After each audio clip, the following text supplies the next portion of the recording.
Mara, thanks. American workers continue to struggle, losing jobs or having their hours cut back. Total jobless claims in the United States last week were lower than in the past, but still higher than expected. 2.9 million Americans filed for first-time claims.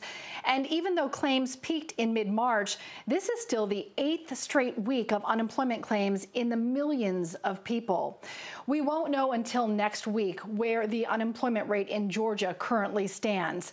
But here's what we do know.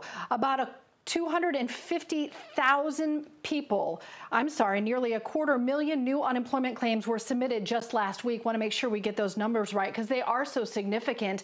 And the state has already paid record amounts out to people who have lost their jobs, and there are people who are still waiting to receive their unemployment benefits. Doug Richards is looking into all the issues.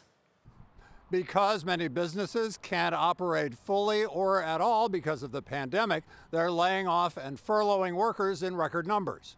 The food service industry is the top industry that's costing people jobs. Restaurants and related industries slowed down or closed in droves over the last 2 months. And so it was kind of just a situation where they had to give everyone unemployment since there was nothing that we could really do. In Georgia, new claims for unemployment keep coming in each week. They peaked April 4th, then slowly dropped. In mid-April, they started leveling out, fluctuating in the 250,000 range each successive week. The state labor department has issued payments to 575,000 unemployed Georgians since the middle of March, more than the previous 4 years combined.